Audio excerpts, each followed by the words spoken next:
Broadway has always been a place where dreams dance in the limelight and legacies are rewritten in with New York. New York, the city gets a bold new anthem that's more than just a love letter to itself.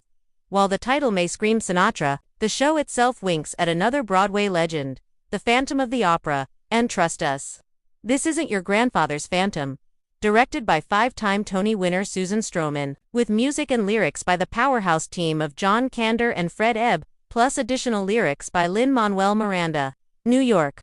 New York steps into the spotlight as both a nostalgic time capsule and a contemporary reimagining of theatrical spectacle. It takes its name and loosely its premise from Martin Scorsese's 1977 film.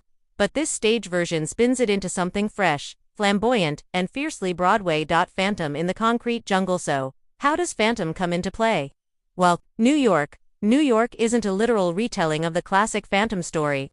The show's moody musical interludes, shadowy lighting, and a towering, enigmatic figure in the wings evoke the ghostly grandeur of Gaston Leroux's infamous opera, Ghost. The comparisons are impossible to ignore. The male lead, Jimmy Doyle, played by Colton Ryan, is a tormented genius whose love of music is matched only by his self-destructive streak, an echo of the Phantom's obsession with his art and his muse. Jimmy haunts the jazz clubs and rehearsal rooms of post-World War II New York like a spirit chasing the echo of perfection, while Anna Uzele's Francine, the Christine-like rising star, struggles between love, independence, and the magnetic pull of the stage. Their relationship, filled with passion, pain, and duets that could melt the hardest of hearts, makes for one of the most emotionally charged pairings currently on Broadway. Ryan's performance teeters on the edge of mania and genius, a piano-playing, trumpet-blowing, emotionally unraveling tornado. Uzele, meanwhile, is the breakout star. Her powerhouse vocals soar through the theater like a Broadway benediction, demanding attention and earning it at every turn. The music, old meets new. Kander and Ebb's signature style is instantly recognizable, sharp, and jazzy, but with Lin-Manuel Miranda's lyrical injections, the musical score feels less like a museum piece and more like a living, breathing organism. Songs like A Major Chord and Light are instant earworms, while the finale is that New York is reimagined not as a triumphant belt, but as a communal swell of hope and resolve. It's not just a tribute to New York, it's an anthem for artists, strugglers, and anyone who's ever tried to make it in a city that doesn't wait for anyone. The music often feels like its own character, shaping the narrative, and under Stroman's direction, every note is choreographed to perfection. A set that moves like the city, the set design by Beowulf, Borat, is nothing short of a marvel. A kinetic, Nick skyline stretches and shifts with the characters' hopes and heartbreaks. One moment, you're in a smoky jazz bar in Harlem.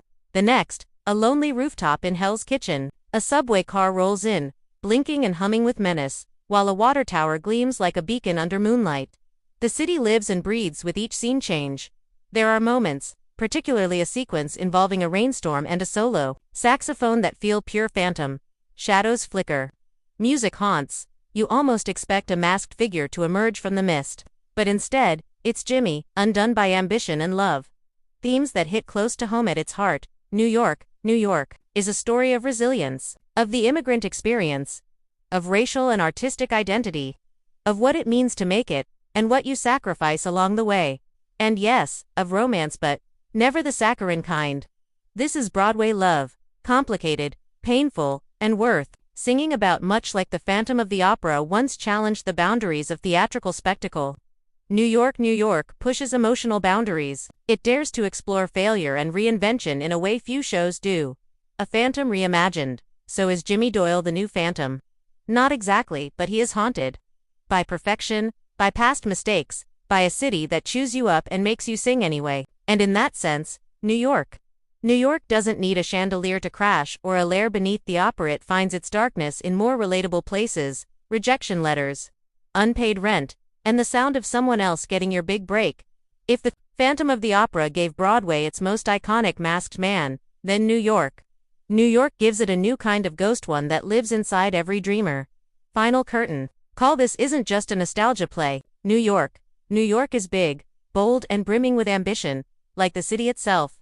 It's a show that knows its roots but isn't afraid to rewrite the rules. With top-tier performances, unforgettable music, and visual grandeur, this musical doesn't just hum "If I Can Make It There,"